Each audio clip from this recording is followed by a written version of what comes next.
강서연은 서울의 한 갤러리에서 자신의 이름을 걸고 기획한 전시회의 마지막을 점검하고 있었다. 그녀는 대한민국에서 가장 주목받는 젊은 아트 큐레이터 중 한 명이었다. 그녀의 삶은 3년 전 그날의 비극을 딛고 스스로의 힘으로 다시 세운 견고하고 아름다운 성체와도 같았다. 그때 비서가 고급스러운 봉투 하나를 그녀에게 내밀었다. 발신인은 그녀가 다시는 마주하고 싶지 않았던 이름 박지훈이었다. 그녀는 잠시 망설이다 이내 담담한 표정으로 봉투를 열었다. 안에는 그녀의 예상대로 화려한 결혼식 청첩장이 들어있었다. 신랑 박지훈 그리고 신부 최유라. 두 사람의 이름이 금박으로 새겨져 그녀의 눈을 찔렀다. 그 순간 3년 전 그날의 기억이 차가운 파도처럼 그녀를 덮쳤다. 비가 내리던 카페 창가. 7년을 만났던 남자 박지훈이 그녀의 맞은편에 앉아 있었다. 그는 그녀의 눈을 보지 못한 채 차가운 목소리로 말했다. 서연아, 미안하다. 우리 헤어지자. 뭐 지훈 씨 그게 무슨 말이야. 갑자기 왜? 최유라 씨 알지? 우리 회사 최대 주주의 딸이야. 그 집안은 네가 내게 줄 수 없는 기회를 줄 수 있어. 서연아, 우리 이제 현실을 보자. 그의 말은 그녀가 7년간 바쳐온 사랑과 헌신을 기회라는 단어 하나로 무참히 짓밟아버렸다. 그는 그녀의 상처받은 얼굴을 뒤로 한 채 더 큰 성공이라는 욕망을 향해 미련 없이 떠나갔다. 다시 현재. 서연은 청첩장을 내려다보며 희미한 쓴웃음을 지었다. 그녀는 더 이상 3년 전의 약한 여자가 아니었다. 그녀의 곁에는 이제 그녀의 상처를 보듬어주고 그녀의 가치를 알아봐주는 새로운 사람이 있었으니까. 무슨 안 좋은 소식이라도 있어. 언제 들어왔는지 그녀의 남편 차민혁이 그녀의 등 뒤에서 다정하게 물었다. 그는 대한민국 최고의 호텔 체인 아델 호텔의 젊은 회장이었다. 그는 또한 박지훈이 비즈니스적으로 가장 동경하고 어떻게든 연을 만들고 싶어 하는 상대이기도 했다. 서연은 청첩장을 그에게 보여주었다. 민혁은 청첩장을 보고 잠시 미간을 찌푸리더니 이내 어이없다는 듯한 한숨을 내쉬었다. 그 사람이 나한테 자기 결혼식 들러리를 서달라고 하더군. 그는 박지훈이 자신과 서연의 관계를 전혀 모른 채 자신의 성공을 과시하기 위해 자신을 가장 친한 친구로서 결혼식에 초대했다는 사실을 이야기했다. 두 사람은 서로를 바라보았다. 그들의 눈에 기묘한 아이러니가 스쳐 지나갔다. 민혁이 그녀의 손을 잡으며 조심스럽게 물었다. 우리 가야 할까? 그의 질문에 서연은 오랫동안 대답이 없었다. 그녀는 청첩장 속에서 행복하게 웃고 있는 두 사람의 얼굴을, 그리고 그 아래에 적힌 결혼식 장소를 바라보았다. 아델 호텔 그랜드 볼룸. 바로 그녀의 남편이 소유한 곳이었다. 그녀의 입가에 아주 천천히 차갑지만 아름다운 미소가 떠올랐다. 그녀는 고개를 들어 남편을 바라보았다. 응, 가야지. 그녀의 목소리는 그 어느 때보다도 단단하고 평온했다. 가서 진심으로 축복해줘야지. 그리고 나의 이 지긋지긋했던 과거를 내 손으로 완전히 끝내고 와야겠어. 그녀의 의지를 읽은 민혁 역시 아내를 보며 미소 지었다. 좋아. 그렇다면 당신의 남편으로서 기꺼이 함께 가주지. 그리고 그의 가장 친한 친구로서 내가 평생 잊지 못할 아주 특별한 축사를 선물해주고 오겠어. 두 사람은 청첩장을 함께 테이블 위에 내려놓았다. 그들은 더 이상 과거의 피해자가 아니었다. 그들은 이제 가장 우아하고도 잔인한 복수극을 함께 계획하는 강력한 동반자였다. 그들의 조용하고도 완벽한 계획은 그렇게 시작되고 있었다. 차민혁 회장이 소유한 대한민국 최고의 호텔 아델 호텔의 그랜드 볼룸은 박지훈과 최유라의 결혼식을 위해 동화 속 궁전처럼 꾸며져 있었다. 수천 송이의 흰 장미와 거대한 크리스탈 샹들리에, 그리고 대한민국의 네로라 하는 정재계 인사들이 두 사람의 천박한 욕망이 이뤄낸 결실을 축복하기 위해 모여 있었다. 강서연은 이 모든 화려하고 거짓된 풍경 속으로 조용히 걸어 들어갔다. 그녀는 과시적인 명품 드레스 대신 자신이 직접 디자인한 몸의 선을 우아하게 드러내는 짙은 녹색의 실크 드레스를 입고 있었다. 그녀의 차분하고 기품 있는 등장은 오히려 요란하게 치장한 다른 하객들 사이에서 단연 돋보였다. 사람들은 그녀가 신랑 박지훈의 7년이나 만났던 옛 연인이라는 사실을 알고 흥미로운 눈으로 수군거리기 시작했다. 그녀는 자신에게 쏟아지는 시선들을 애써 무시하며 지정된 테이블에 앉았다. 무대 위에서는 오늘의 주인공인 박지훈과 최유라가 세상에서 가장 행복한 커플인 척 연기하며 하객들의 축하를 받고 있었다. 그리고 바로 그 신랑의 옆에는 그의 가장 친한 친구이자 이 호텔의 주인인 그녀의 남편 차민혁이 완벽한 들러리의 모습으로 서 있었다. 결혼식이 한창 무르익을 무렵 박지훈과 최유라가 보란듯이 그녀의 테이블로 다가왔다.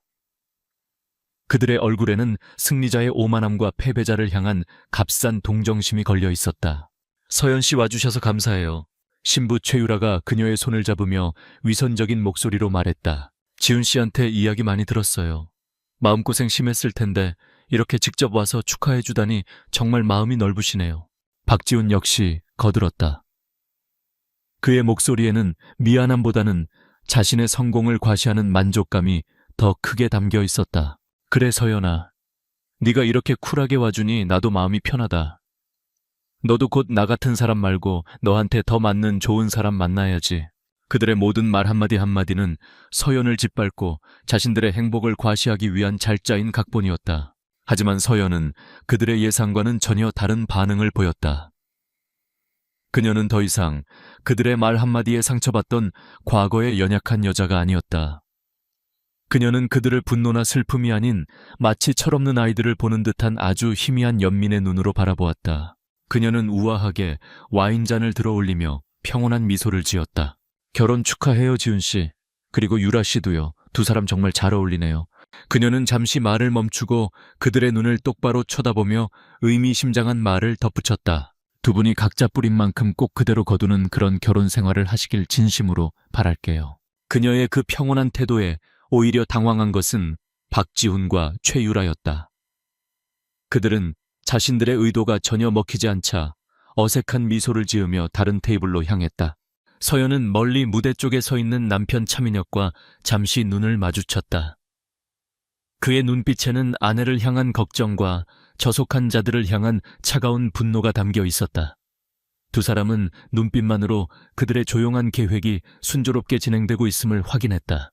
마침내 결혼식의 하이라이트 순서가 다가왔다. 사회자가 높은 톤의 목소리로 외쳤다. 자, 이제 오늘의 또 다른 주인공이죠. 신랑의 가장 친한 친구이자 말이 필요 없는 분입니다. 아델 호텔의 차민혁 회장님을 무대 위로 모시고 두 사람을 위한 축사를 들어보도록 하겠습니다. 모든 조명이 차민혁에게로 향했다. 박지훈은 자신의 가장 큰 성공의 증거인 그가 자신을 위해 어떤 멋진 축사를 해줄지 기대하며 뿌듯한 미소로 그를 바라보았다. 강서연은 조용히 와인을 한 모금 마셨다. 그녀의 입가에 아주 작고 거의 보이지 않는 차가운 미소가 떠올랐다. 이제 막이 오를 시간이었다. 복수의 막이. 사회자의 목소리가 드디어 하객들이 가장 기다렸던 순서를 알렸다. 자, 이제 오늘의 또 다른 주인공이죠. 신랑의 가장 친한 친구이자 말이 필요 없는 분입니다.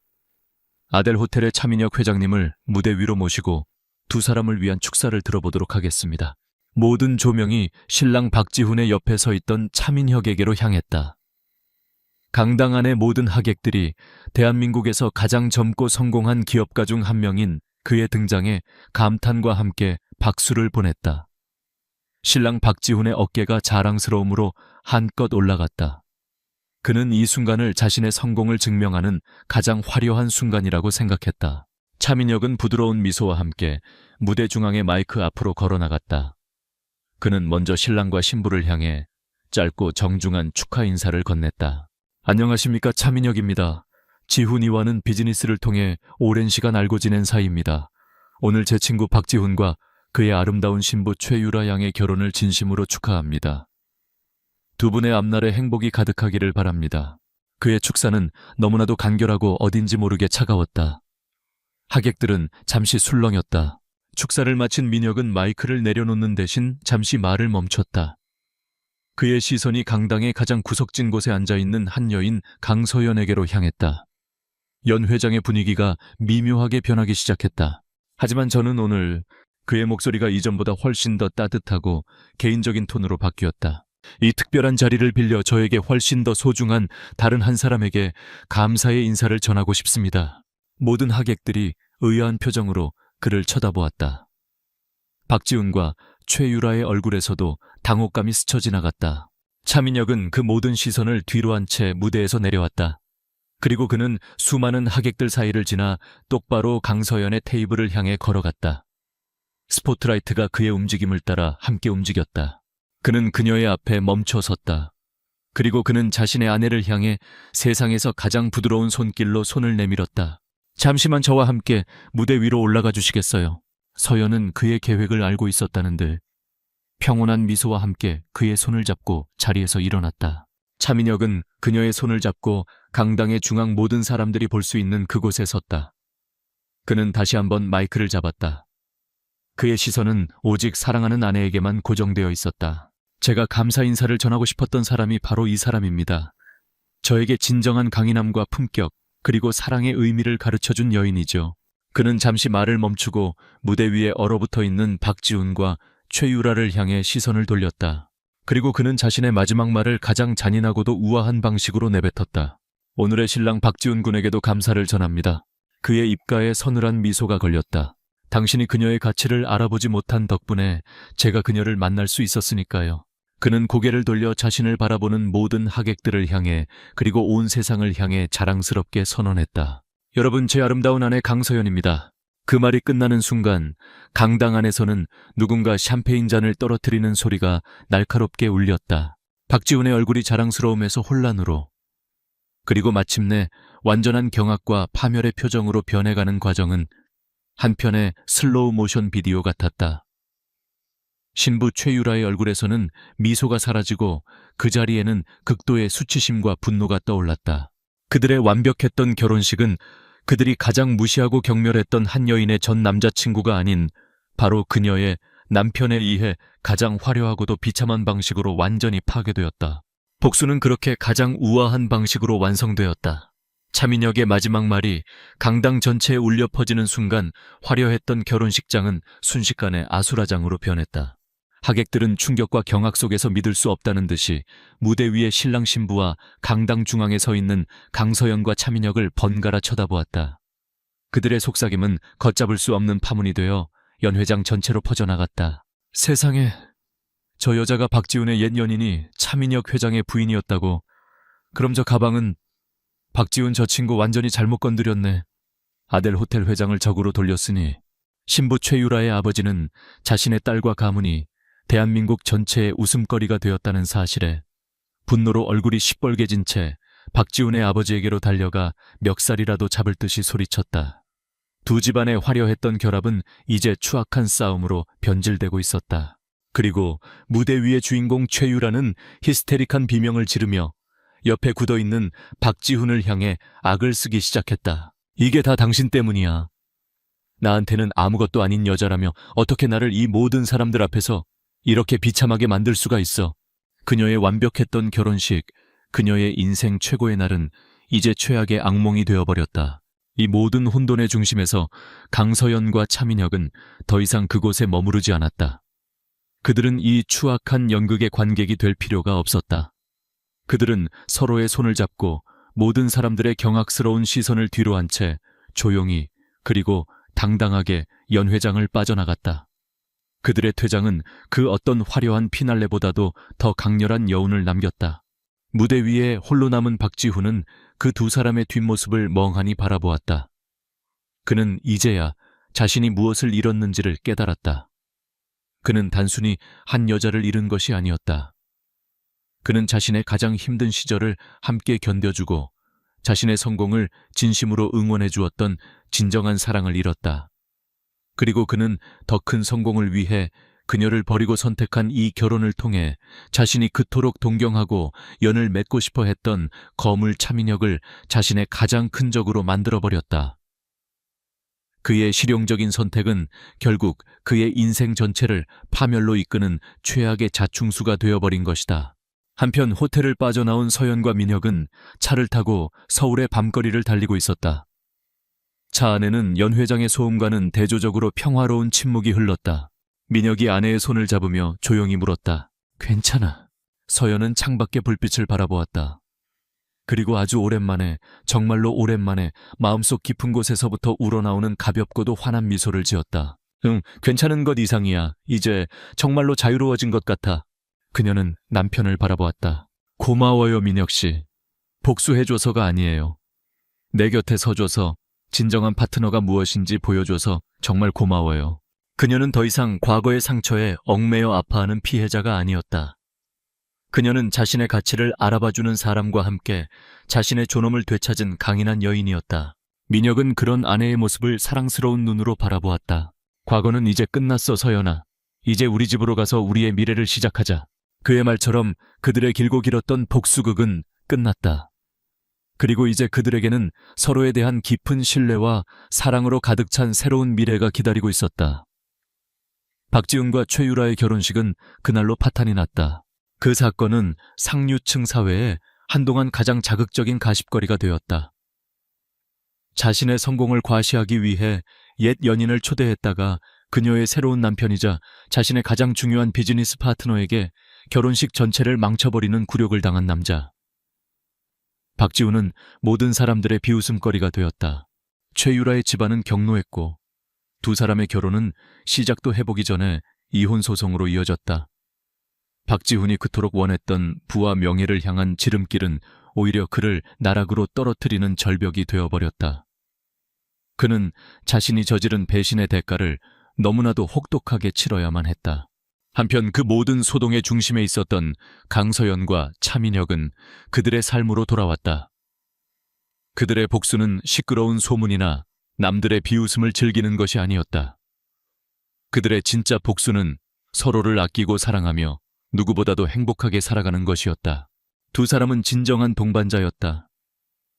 민혁은 아내의 갤러리를 자주 찾아와 그녀의 일에 깊은 관심을 보이고 그녀의 재능을 진심으로 존중해 주었다.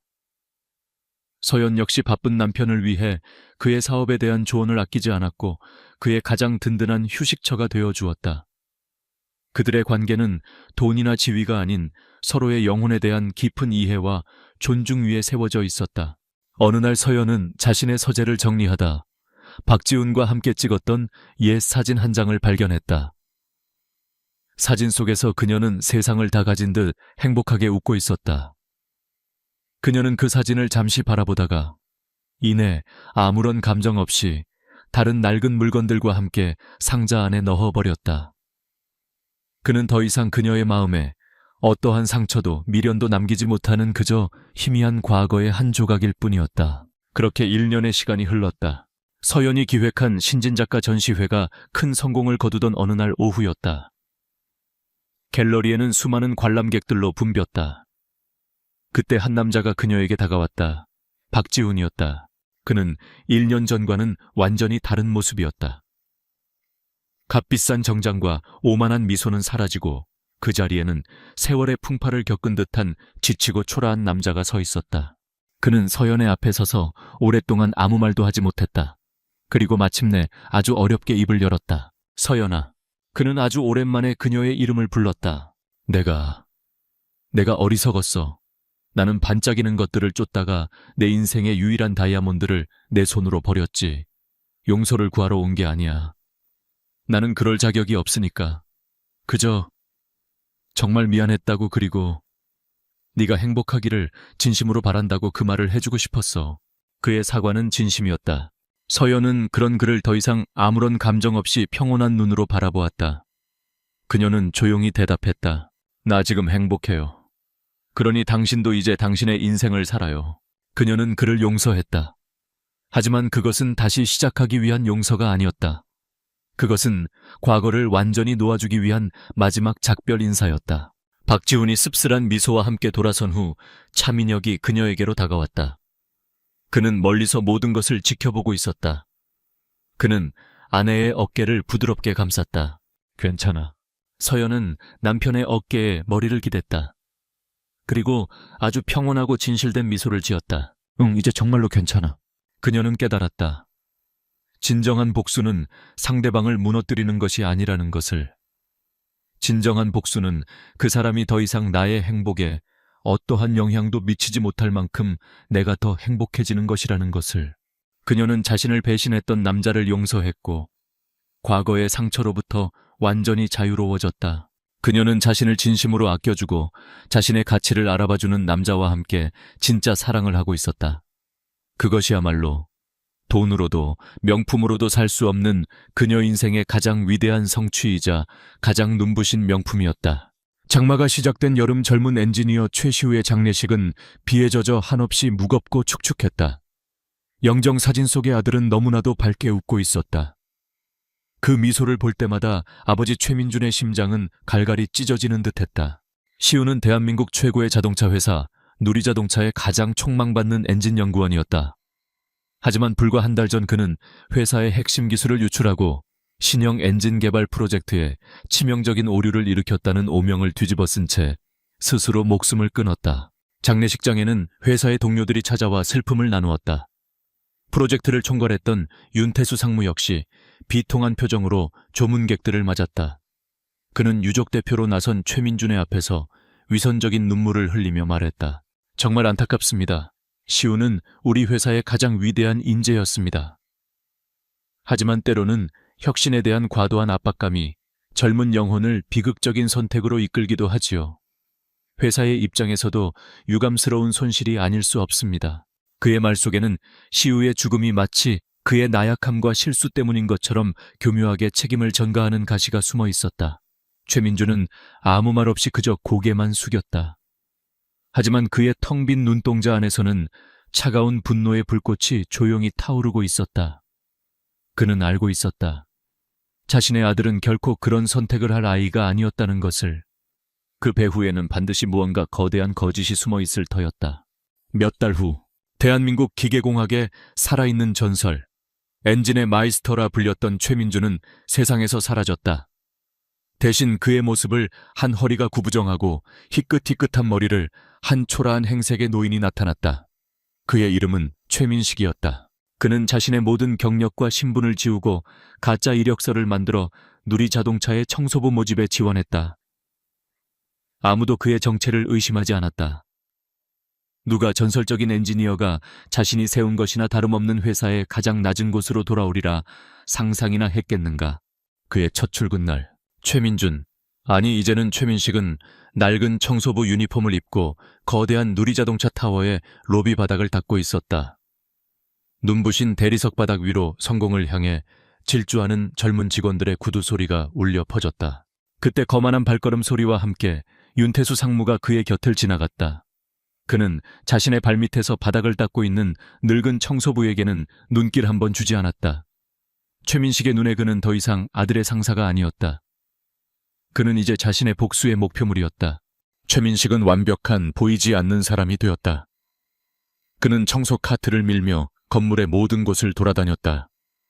그는 로비를 닦고 화장실을 청소하고 그리고 마침내 자신의 아들이 마지막까지 일했던 엔진 연구개발팀의 사무실 쓰레기통을 비웠다. 그는 보이지 않았기에 모든 것을 보고 들을 수 있었다. 그는 직원들이 나누는 대화의 조각들을 주워 모았다. 신형 엔진의 결함에 대해 불안해하는 젊은 연구원들의 속삭임, 윤태수 상무의 독단적인 프로젝트 강행에 대한 불만. 그는 거대한 거짓의 성벽을 무너뜨릴 작은 균열들을 하나씩 조용히 수집하기 시작했다. 그날 밤 모두가 퇴근하고 텅 빈 사무실. 최민식은 아들의 옛자리였던 지금은 다른 직원이 앉아있는 책상 주변을 청소하고 있었다. 그는 책상 밑에 쓰레기통을 비우다 그 안에서 구겨진 종이 조각 하나를 발견했다. 그는 무심코 종이를 펼쳐보았다. 그것은 아들 시우의 필체로 쓰인 작은 메모였다. 알터전 RPM 이상에서 공진 주파수 불안정, 치명적 결함 발생 가능성, 윤 상무님께 보고드렸으나 듣지 않으신다. 더 확실한 증거를 찾아야만 해. 최민준의 손이 가늘게 떨려왔다.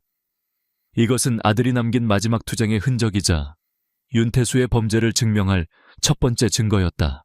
그는 조심스럽게 메모지를 접어 자신의 주머니 가장 깊숙한 곳에 넣었다.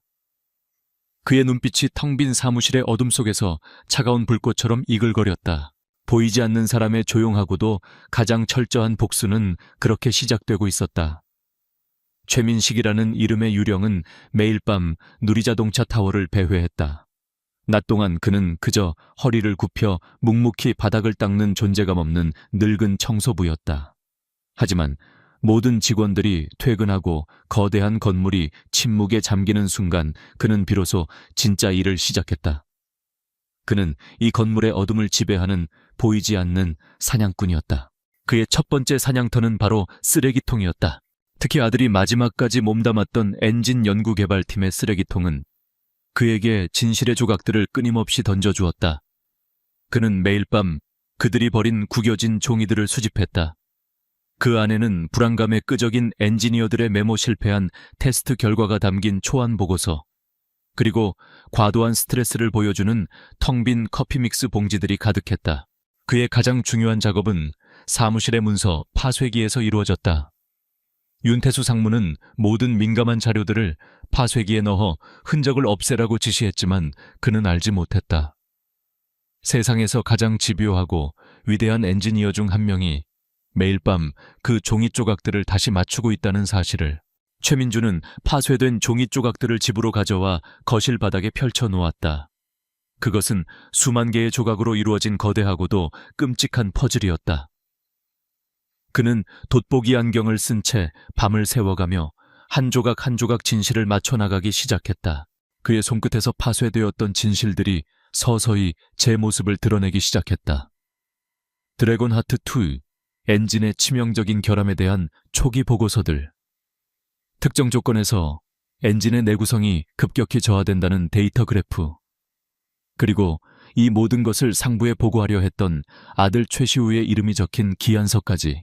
낮 동안 그는 청소 카트를 밀며 연구개발팀 주변을 맴돌았다.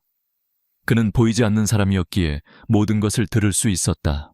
어젯밤 테스트에서도 RPM이 특정 구간을 넘어서니까 경고등이 떴어요. 윤 상무님께서는 그냥 보고서의 수치를 좀 조정하라고만 하시던데 정말 이대로 괜찮을까요? 미친 짓이야. 이러다 출시 후에 큰 사고라도 나면 우리 모두 끝장이라고. 젊은 엔지니어들의 불안한 속삭임은 그가 맞춘 퍼즐이 진실임을 증명해주고 있었다. 그의 복수는 차갑고 체계적이며 정밀하게 진행되고 있었다. 그러던 어느 날 밤 그는 여느 때처럼 파쇄된 서류를 맞추는데 몰두하고 있었다. 그가 막 윤태수가 직접 서명한 테스트 결과 조작 지시서를 거의 다 완성해가던 순간이었다. 절컥! 사무실 복도에서 야간 순찰을 도는 경비원의 발소리가 들려왔다. 최민주는 깜짝 놀라 바닥에 펼쳐진 모든 증거들을 황급히 책상 밑으로 쓸어 넣었다. 경비원이 손전등 불빛을 비추며 사무실 안으로 들어왔다. 이 시간에 웬일이십니까, 아저씨? 최민주는 태연하게 바닥을 걸레로 닦는 척하며 대답했다. 아이고, 오늘따라 바닥이 유난히 더러워서 말입니다. 마저 정리하고 가려고요. 경비원은 그를 잠시 의심스러운 눈으로 쳐다보았지만 이내 별일 아니라는 듯 어깨를 으쓱하고는 다른 곳으로 향했다. 최민주는 가슴을 쓸어내렸다. 하마터면 모든 것이 발각될 뻔했다. 그는 이제 충분한 증거를 모았다고 판단했다. 윤태수의 범죄를 입증할 서류들, 그리고 동료 연구원들의 증언을 유도할 수 있는 자료들. 하지만 그는 이 증거들만으로는 부족하다는 것을 알았다. 윤태수는 법의 그물망을 교묘하게 빠져나갈 방법을 찾을 것이고 회사는 어떻게든 이 사실을 덮으려 할 것이다. 그에게는 그 누구도 부인할 수 없는 가장 확실하고도 극적인 증거가 필요했다. 그는 모든 것을 끝낼 마지막 계획을 세우기 시작했다. 그는 청소부 휴게실의 게시판에서 누리자동차 신차 발표회에 대한 공지를 보았다. 일주일 뒤 그룹의 정현모 회장과 모든 언론사가 주목하는 바로 그 드래곤 하트 2 엔진이 탑재된 최고급 세단의 공식 출시 행사였다. 최민준의 눈빛이 차갑게 빛났다. 그는 결심했다. 엔진의 결함은 서류가 아닌 바로 그 엔진 자체가 증명하게 만들어야 한다고. 그는 이 거대한 거짓의 축제를 자신의 아들의 명예를 되찾고 윤태수를 심판할 가장 완벽한 무대로 만들기로 결심했다. 그는 달력의 신차 발표회 날짜 위에 붉은색으로 동그라미를 쳤다. 마침내 누리자동차의 야심작 드래곤 하트 2 엔진을 탑재한 플래그십 세단 K9의 신차 발표회 날이 밝았다. 누리자동차 타워의 로비는 행사장으로 향하기 위해 모인 기자들과 투자자들, 그리고 VIP들로 북적였다. 모두의 얼굴에는 새로운 신화의 탄생을 목격하리라는 기대감이 가득 차 있었다. 정현모 회장은 자신의 필생의 역작이 될 K9의 성공을 확신하며 만족스러운 미소로 로비에 나타났다. 윤태수 상무는 그의 곁에서 온갖 아첨을 늘어놓으며 그의 비위를 맞추고 있었다. 회장님, 오늘 발표회만 끝나면 누리자동차의 주가는 하늘 높은 줄 모르고 치솟을 겁니다. 전부 윤 상무님의 공이 큽니다. 정 회장은 의전 차량으로 준비된 갓 출고된 따끈따끈한 K카의 뒷좌석에 올라탔다. 수많은 기자들의 카메라 플래시가 터지는 가운데 운전기사가 부드럽게 시동을 걸었다. 하지만 바로 그때였다. 부르릉, 컥컥. 웅장한 엔진음을 뽐내야 할 K카이 마치 천식 환자처럼 몇 번 헐떡거리더니 그대로 시동이 꺼져버렸다. 운전기사가 당황하며 다시 시동을 걸었지만 차는 아무런 반응도 하지 않았다. 로비 안의 모든 공기가 순간적으로 얼어붙었다. 정 회장의 얼굴이 분노로 굳어졌고 윤태수 상무의 얼굴은 하얗게 질려갔다.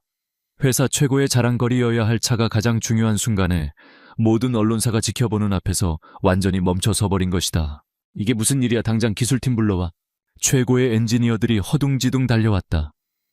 그들은 노트북을 연결해 차량을 진단하고 보닛을 열어 엔진을 살폈다. 하지만 그들은 원인을 찾지 못했다. 시간은 흘러가고 투자자들과 기자들은 수군거리기 시작했다. 회장님, 아무래도 원인을 찾으려면 정비소로 견인해서 정밀 검사를 해봐야 할 것 같습니다. 몇 시간은 좋기. 엔지니어 팀장의 말에 정 회장의 분노가 폭발하려던 바로 그 순간이었다. 소동이 벌어지는 현장 한쪽에서 늙은 청소부 최민식 씨가 이 모든 광경을 조용히 지켜보고 있었다. 그는 자신의 빗자루를 내려놓고 사람들 사이를 뚫고 문제의 K모 앞으로 걸어 나왔다. 그는 망설임 없이 차 앞에 서 있는 정현모 회장을 향해 말했다. 그의 목소리는 작았지만 그 안에는 이상한 확신이 담겨 있었다. 회장님, 제가 한번 봐도 되겠습니까? 그의 갑작스러운 등장에 모두가 어리둥절한 표정을 지었다. 윤태수 상무가 신경질적으로 소리쳤다. 아니, 이 영감님이 지금 뭐 하는 거야? 청소부나 할 것이지. 여기가 어디라고 끼어들어 당장 끌어내. 하지만 정 회장은 지푸라기라도 잡는 심정으로 그리고 늙은 청소부의 그 기묘한 자신감에 이끌려 손을 들어 윤 상무를 제지했다. 내버려둬. 한번 보게 해줘 보게. 최민식은 허락이 떨어지자 보닛 앞으로 다가갔다. 그는 엔지니어들이 펼쳐놓은 복잡한 진단 장비들에는 눈길을 한번 주지 않았다. 그의 손은 평생 빗자루만 잡아본 사람의 손이라고는 믿을 수 없을 만큼 익숙하고 정교한 움직임으로 엔진의 내부를 살피기 시작했다. 그의 손이 엔진 블록에 아주 깊숙하고 구석진 곳에 있는 작은 센서 하나를 향했다. 그는 주머니에서 작은 드라이버 하나를 꺼내 그 센서의 연결 단자를 아주 미세하게 조절했다. 그것은 이 엔진의 치명적인 결함을 일시적으로 우회시키는, 오직 이 엔진을 처음 설계한 사람만이 알 수 있는 비밀스러운 응급처치법이었다. 그의 모든 행동은 10분도 채 걸리지 않았다. 그는 보닛을 닫고 작업복에 손을 닦으며 운전기사를 향해 덤덤하게 말했다. 시동 다시 걸어보세요. 운전기사가 반신반의하며 떨리는 손으로 시동키를 돌렸다. 부르르릉. 조금 전까지 죽은 듯이 침묵하던 K9의 엔진이 언제 그랬냐는 듯 힘차고 완벽한 소리를 내며 다시 깨어났다. 로비 안의 모든 사람들이 유령이라도 본 듯 입을 다물지 못했다. 최고의 엔지니어들도 찾아내지 못한 문제를 늙은 청소부 하나가 단 10분 만에 해결한 것이다. 윤태수 상무의 얼굴은 공포로 완전히 일그러져 있었다. 정현모 회장은 차에서 내렸다. 그는 다른 모든 사람들을 무시하고 오직 한 사람 늙은 청소부 최민식에게로 걸어갔다. 그는 그의 앞에 서서 그의 눈을 똑바로 쳐다보았다. 그의 눈에는 경외와 함께 깊은 의심과 호기심이 담겨 있었다. 당신, 그가 낮은 목소리로 물었다. 대체 누구요? 기적은 일어났다. 그리고 그 기적과 함께 한 남자의 3년간의 복수극이 드디어 서막을 열고 있었다. 정현모 회장의 서늘한 질문에 늙은 청소부 최민식은 그저 고개를 숙일 뿐이었다. 저는 그저 청소부일 뿐입니다, 회장님. 그는 더 이상의 질문을 피하려는 듯 인파 속으로 자신의 몸을 숨기려 했다. 하지만 정 회장은 그의 팔을 붙잡았다. 그리고 자신의 비서실장에게 아무도 듣지 못할 낮은 목소리로 명령했다. 저 남자 절대 이 건물 밖으로 나가지 못하게 하게.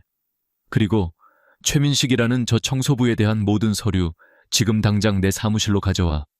마지막으로 윤태수 상무는 모르게 외부의 독립적인 팀을 꾸려서 방금 그 K-와인 차량의 엔진을 비밀리에 전면 재조사하게, 즉시 실행해. 그의 명령은 신속하고 은밀하게 실행되었다. 잠시 후 회장실. 정현모 회장은 자신의 앞에 놓인 최민식이라는 이름의 너무나도 간단하고 평범한 이력서를 보고 있었다. 그의 직감은 이 서류가 모두 거짓이라고 말하고 있었다. 그는 자신의 정보팀에게 이 남자의 진짜 정체를, 그의 과거를 샅샅이 파헤치라고 지시했다. 동시에 외부의 자동차 전문가들로 구성된 비밀 조사팀 역시 K-마임의 엔진을 분해하고 분석하기 시작했다. 몇 시간이 흐르고 두 개의 보고서가 거의 동시에 그의 책상 위에 올라왔다. 첫 번째 보고서는 최민식이라는 남자의 진짜 정체에 대한 것이었다. 그의 진짜 이름은 최민준. 대한민국 자동차 엔진 설계 분야의 살아있는 전설. 누리자동차의 심장 드래곤 하트, 엔진의 최초 개발자, 그리고 얼마 전 회사의 기술을 유출하고 프로젝트에 막대한 손해를 끼쳤다는 오명을 쓴 채 스스로 목숨을 끊은 비운의 천재 엔지니어 최시우의 아버지였다. 정 회장은 보고서를 읽으며 손이 가늘게 떨리는 것을 느꼈다. 그리고 그는 두 번째 보고서를 열었다. 드래곤 하트 2 엔진에 대한 독립적인 분석 보고서였다. 보고서의 내용은 충격적이었다. 엔진은 특정 RPM 이상으로 과부하가 걸릴 경우 공진 주파수의 불안정으로 인해 치명적인 결함이 발생할 가능성이 매우 높다는 것이었다. 그리고 이 문제를 제기했던 최초의 보고서는 누군가에 의해 의도적으로 삭제되었으며 모든 데이터가 완벽하게 조작되었다는 사실까지 밝혀냈다. 그리고 그 데이터 조작 명령이 바로 윤태수 상무의 개인 단말기에서 실행되었다는 증거까지 첨부되어 있었다. 정현모 회장은 두 개의 보고서를 나란히 놓고 눈을 감았다. 이제 모든 퍼즐 조각이 맞춰지고 있었다. 최민준. 전설적인 엔지니어.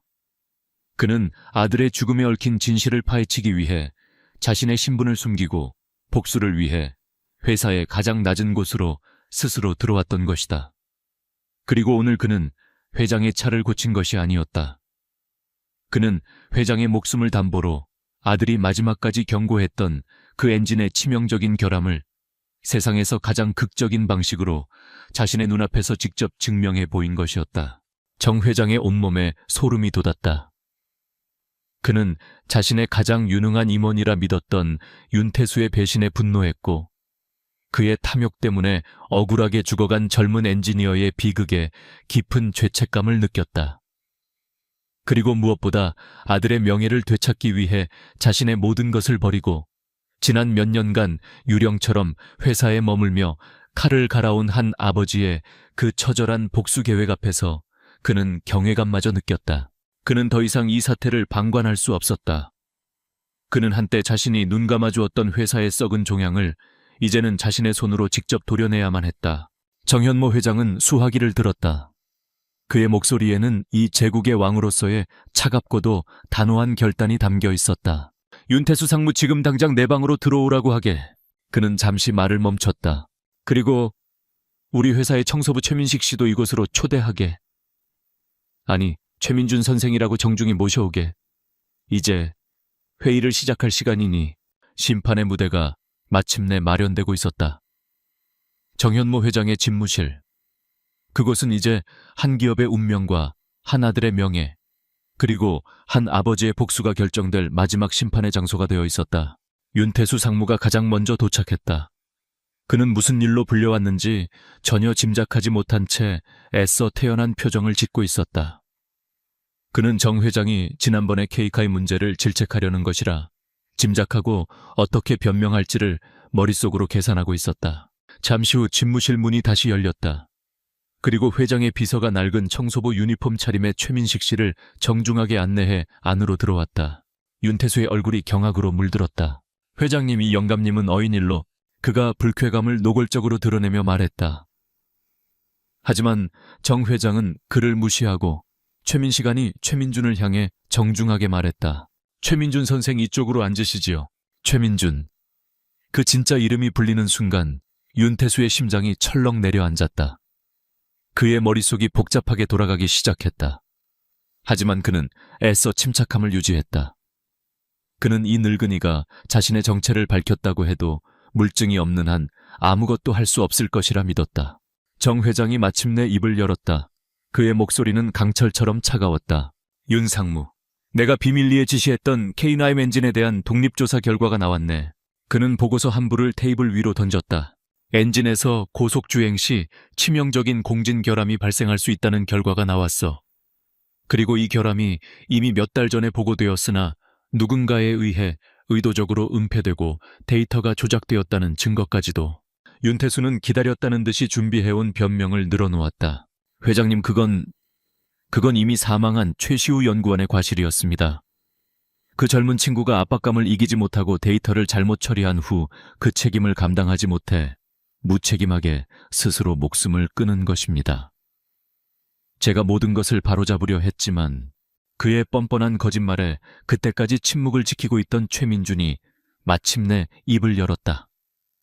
그의 목소리는 조용했지만 회의실 전체를 얼어붙게 만드는 서늘한 무게를 담고 있었다. 거짓말.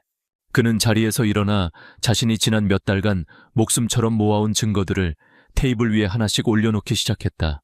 그는 가장 먼저 쓰레기통에서 발견했던 아들의 필체가 담긴 메모를 내려놓았다. 이것은 내 아들 시우가 결함을 발견하고 당신에게 보고하려 했으나 묵살당했다는 증거요. 다음으로 그가 밤을 새워 다시 맞춘 파쇄되었던 보고서들을 올려놓았다. 그리고 이것은 당신이 파기하라고 명령했던 엔진의 결함을 입증하는 원래의 테스트 데이터들이지. 그는 공학자로서 누구도 반박할 수 없는 논리로 엔진의 설계적 결함과 그 위험성을 조목조목 설명하기 시작했다.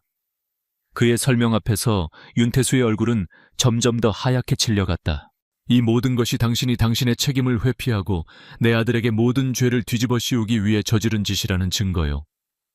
윤태수 상무. 하지만 윤태수는 마지막까지 발악했다. 증거 불충분이야. 이건 전부 조작된 거야. 죽은 놈은 말이 없지. 바로 그 순간 최민주는 자신의 품에서 낡은 휴대폰 하나를 꺼내들었다. 내 아들은 말이 없지 않아. 그는 휴대폰에 녹음 파일을 재생했다. 휴대폰에서 죽은 아들 최시우의 절망으로 가득 찬 마지막 목소리가 흘러나오기 시작했다. 그것은 그가 죽기 전날 밤 아버지에게 마지막으로 남긴 음성 메시지였다. 아빠, 죄송해요. 저는 사람들을 위험에 빠뜨릴 수는 없어요. 하지만 윤 상무님이 무서워요. 저보고 데이터를 조작하라고 그러지 않으면 제 엔지니어 인생을 끝내버리겠다고 협박했어요. 아빠, 저는 이제 어떻게 해야 할지 모르겠어요.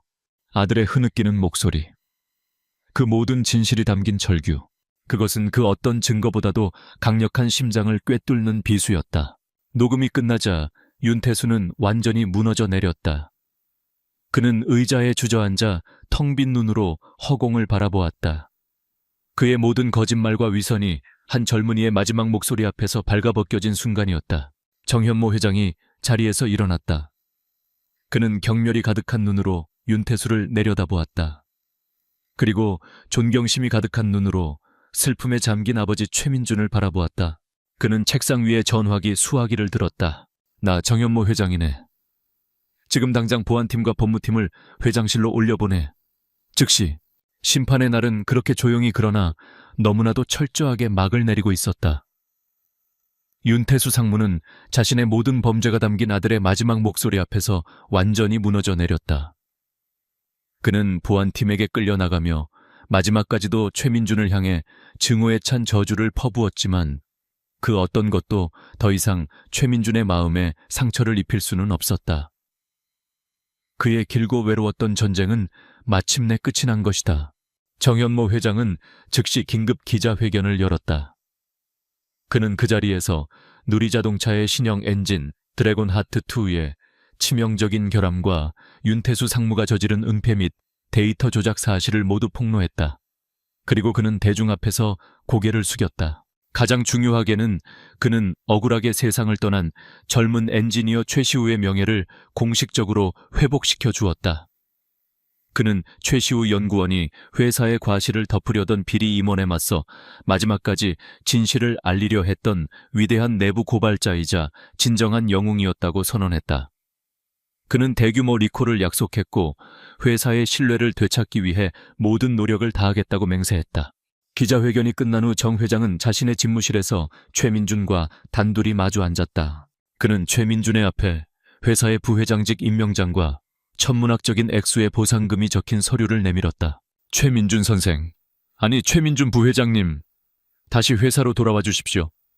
선생의 영혼과 철학이 지금의 누리자동책에는 절실하게 필요합니다. 이것은 회장으로서 그리고 한 사람의 인간으로서 내가 당신과 당신의 아들에게 진 빚을 갚는 최소한의 성의입니다. 하지만 최민준은 서류를 조용히 밀어냈다. 그의 얼굴에는 이제 더 이상 복수심의 불꽃이 타오르지 않았다. 그 자리에는 깊은 슬픔과 함께 모든 것을 내려놓은 자의 평온함이 자리하고 있었다. 회장님, 제 복수는 제 아들의 이름이 세상의 오해를 벗고 그 명예를 되찾은 그 순간 이미 끝났습니다. 그는 조용히 말했다. 저는 더 이상 제 아들을 앗아간 이 차가운 세계로 돌아가고 싶지 않습니다. 엔지니어로서의 제 삶은 제 아들과 함께 이미 무덤에 묻었습니다. 하지만 아버지로서의 제 삶은 아직 끝나지 않았습니다. 그는 정 회장에게 자신의 진짜 보상을 요구했다. 그것은 자신을 위한 돈이나 명예가 아니었다. 제가 받을 이 모든 보상금으로 제 아들 최시우의 이름을 딴 재단을 하나 만들어 주십시오. 그의 제안은 최시우 윤리공학재단이었다. 그 재단은 가난하지만 재능 있는 젊은 공학도들에게 장학금을 지원하고 무엇보다 아들처럼 기업 내부의 비리나 기술적 결함을 고발하는 양심적인 엔지니어들을 외부의 압력으로부터 지켜주는 법적 재정적 방패가 되어주는 역할을 할 것이었다. 제 아들과 같은 비극이 이 땅에서 다시는 일어나지 않게 하는 것. 그것이 제가 진정으로 원하는 보상입니다, 회장님. 정현모 회장은 그의 말에 아무 대답도 하지 못하고 그저 깊이 고개를 숙일 뿐이었다. 1년 후 한 유명 공과대학의 강당에서 제1회 최시우 윤리공학 장학금 수여식이 열리고 있었다. 단상 위에서 장학금을 받은 젊은 학생이 떨리는 목소리로 수상소감을 말하고 있었다. 저는 오늘 단순히 장학금을 받은 것이 아니라 한 위대한 선배님의 용기와 신념을 물려받았다고 생각합니다. 저는 결코 이익과 타협하지 않고 사람을 위한 기술을 만드는 부끄럽지 않은 엔지니어가 되겠습니다. 강당의 가장 뒤쪽 눈에 띄지 않는 자리에 최민준이 평범한 옷차림으로 앉아 그 모습을 지켜보고 있었다. 그는 더 이상 청소부도 전설적인 엔지니어도 아니었다. 그는 그저 자신의 아들이 남긴 유산을 자랑스럽게 바라보는 한 평범한 아버지일 뿐이었다. 그의 얼굴에 아주 오랜만에 따뜻하고 평온한 미소가 떠올랐다. 그의 복수는 파괴가 아니었다. 그의 복수는 아들의 비극적인 죽음을 새로운 세대를 위한 희망의 씨앗으로 다시 피워내는 창조였다. 그는 아들의 명예를 되찾았고 그 과정에서 자기 자신의 영혼 역시 구원받았다. 그는 조용히 강당을 나와 햇살 속으로 걸어갔다. 그의 마음은 더 이상 그 어떤 슬픔이나 분노에도 얽매이지 않고 가을 하늘처럼 맑고 평온했다.